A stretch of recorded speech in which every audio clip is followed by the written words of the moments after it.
Good morning, good afternoon, and good evening. Good morning, good afternoon, and good evening. Just like from that movie. What's the name of that movie again? Herman what? Something? The movie where he plays out his life. Herman or something like that. What's his name? I can't remember the name of the movie. I can't remember the name of the actor either. That comedian guy there. Jim Carrey, yeah. Talking about Jim Carrey. With that Truman. It's not Herman. It's Truman, the Truman Show. Yeah, this is what this is reminding me of, the Truman Show in a way. So I think I uploaded 2 videos today already. I think one was with the RC car, and the other movie. Wait, today's the 25th Saturday, right? I did one with the RC car. I have one from last night, in which I took these still photos of my extra 300 RC plane, and I put them together into the video of me taking off with the extra. And I made that video, maybe my brother filmed me maybe 4 years ago or 5 years ago with the extra. I called the video Edge 540, but that plane's not the Edge 540. I made a mistake. That's the extra 300, not Edge 540. They're both great planes for acrobatics. So I guess today I have nothing else better to do, it being Saturday. So I'm gonna take this out. Take me out to the ball game. There's grass on it. Take me out to the ball game. It looks like it's out of focus. So I got this particular vehicle here. I picked it up Friday afternoon. I got to Granby Zoo. I got to Granby. It was 3:30 in the afternoon. Looks like my lens for my GoPro is dirty. Hang on a second. So it looks cloudy. When it goes up against the light, it makes it look cloudy. I should use some rubbing alcohol on the lens. I think maybe it looks better now. I cleaned it, but there is a proper solution for cleaning the lens of a camera, but I don't got it. Am I opening it or locking it? Okay. So I've had this car for what? 2 days, 3, 4 days now. It's been 4 days. It has 100. I don't know if you can read that. It's got 164,000 kilometers. Yeah, it's a lot, huh? 164,000 kilometers. Do you think that's a lot? Not for a Mercedes anyways, I don't think. And yes, they used to build them better back in the day. My dad had back in 1994, 95. I'm gonna shove the camera under the seat, under the headrest. My father bought a car, a C230, back in the day. Now where did the key go? I'm seeing. At least the key on the seat, but here it is. Can you see me? Long story short, my love affair with German cars started, I guess, back in the day.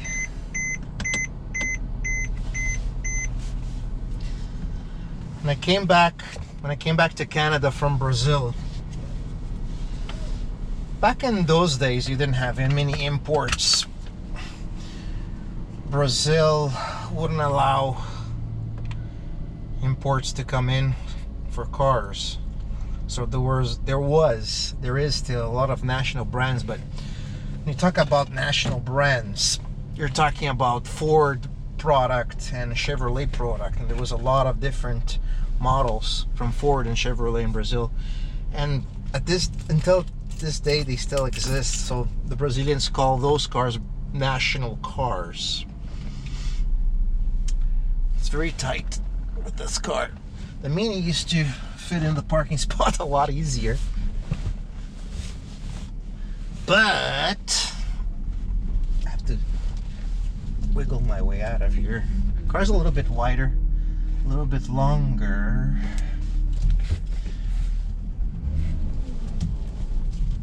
It's all right. Been driving for 28 years now, I think, or something like that, so I shouldn't have a problem parking anything really, even a bus. Well, maybe not a bus, but anyhow, to make a long story short, I always liked cars ever since I was a little kid. But when it came to German cars, mostly when I got here in Canada, back in '86. Bye.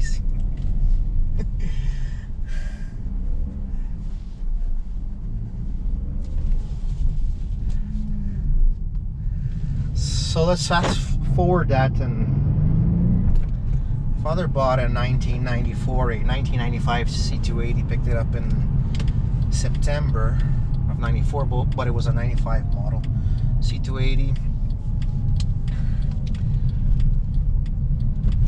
Automatic, of course.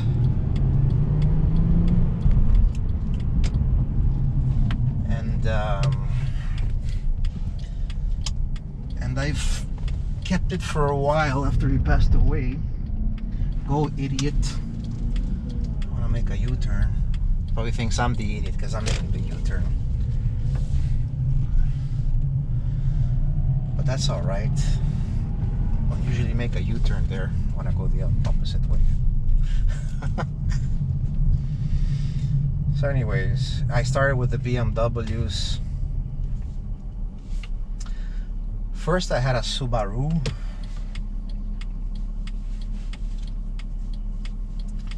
And then it progressed from there. Then I went to a trade school for auto mechanics, auto technician. I worked in my family's business at the time. My family was in the needle trade. Manufacturing, actually. Manufacturer of sweaters, women's sweaters. But we also manufactured men's sweaters as well, of course, and leggings and all sorts of other stuff that used to take zippers as well. So YKK zippers, Japanese brand, know that one? They actually have an office here in Ville Saint Laurent, or at least they used to have an office here in Ville Saint Laurent. I don't know. We can go check it out to see if it still exists there. I don't know. YKK.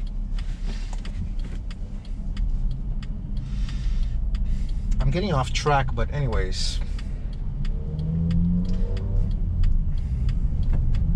what I really wanted to do when we were in Brazil, I wanted to race. I wanted to race cars. But my dad was into model airplanes, and he himself, he hadn't done the hobby for many years. And where we used to fly our plane, it used to be a U-control with the cables. It wasn't radio control because it was way too expensive, radio control, back then in Brazil. And got into that instead of doing karts. But all my life I always liked anything that's, you know, in four wheels. So that pretty much sums it up. Came to Canada, I started doing radio control cars. Got into radio control cars. It was very expensive. Started buying bits here and bits there, motor here, you know, parts here and there, transmitter, receiver. Started putting things together and put together hobby grade RC car, and I went from there. The batteries were like 6L, the old style NICAD. There was no electronic speed controller, just a mechanical speed controller with a wiper. Anyways, if I had one of those, I could show you what I'm talking about. Electronic speed controllers came a couple of years later, at the same time of the PC revolution, so that's another story for another day. Things progressed. My RC car started getting more expensive and bigger, and then I went to gas-powered RC cars, nitro-powered, what we call. And then my dad decided to get into RC planes. This is in the mid-80s. Not mid-80s, I'd say close to late 80s.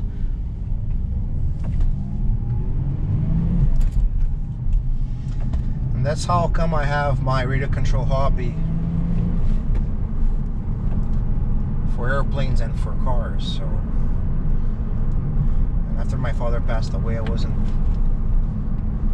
doing the hobby anymore. I wasn't flying planes anymore for many years. And then back in 2011,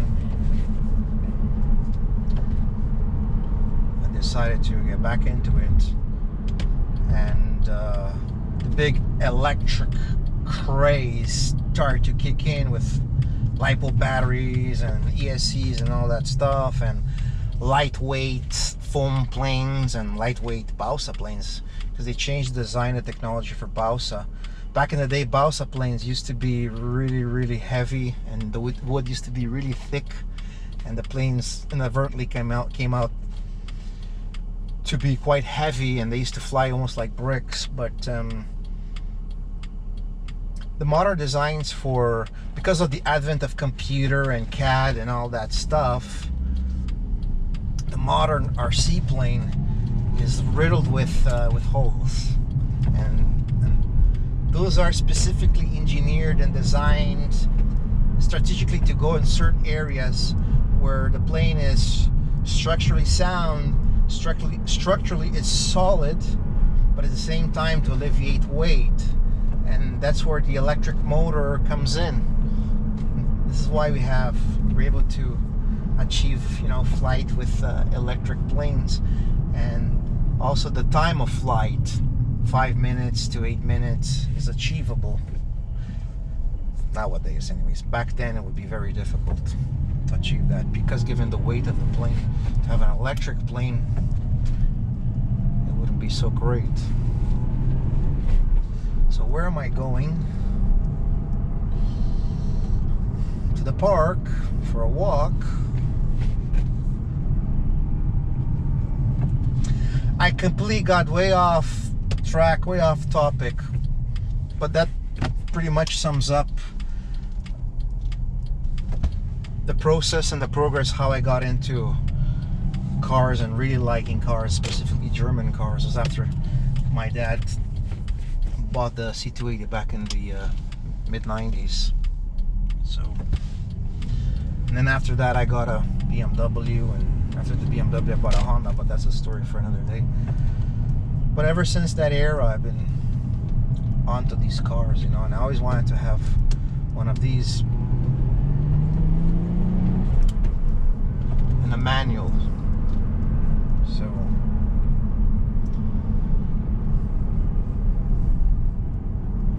here it is. Here I am.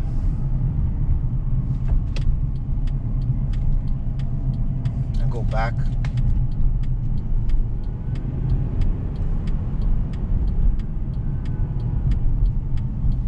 I don't know why this idiot's going so fucking slow.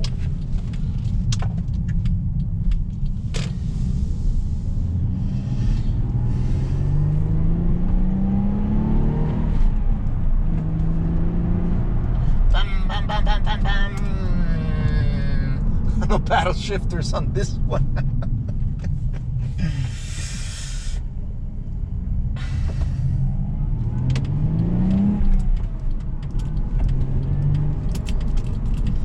Test drive. Honey, I'm home. I have to be careful with the curb here because it starts to turn. I don't want to scratch my wheels. Where's the reverse? Just go a little bit closer. Little bit closer.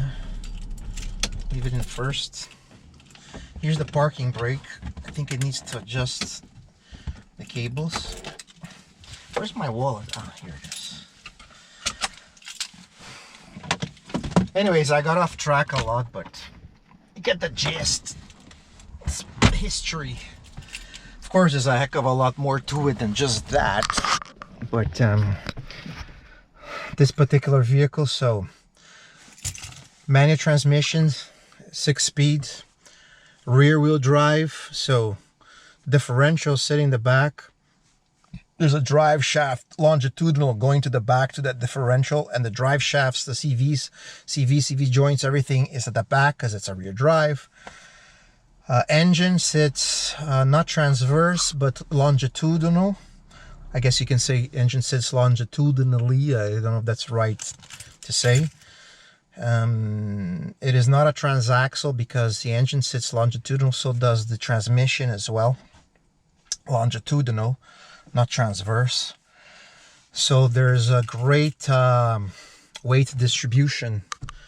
I would say maybe 50-50 weight distribution, but I can't say that for sure because the engine weighs a lot and it's in the front of the car. So, but usually there's a claim, especially from BMW, that their cars are, the weight distribution back and front is 50-50, so 50% the front, 50% the back, although the engine's sitting in the front. So like I said, you got all that other hardware in the back of the car. You know, you got the drive shafts, differential weight, you know, all that other great stuff, the brakes, of course, the pads, the disc, all that stuff, plus the wheels, unsprung weight and all that. What else? Since this car is not a front drive, there is absolutely no fucking torque steer. And how do I explain torque steer if you don't know what I'm talking about? Torque steer. Torque steer usually happens in front wheel drive cars, especially in front wheel drive cars that have a certain amount of horsepower, especially the more peppier ones. And when you take a corner and you accelerate hard, the car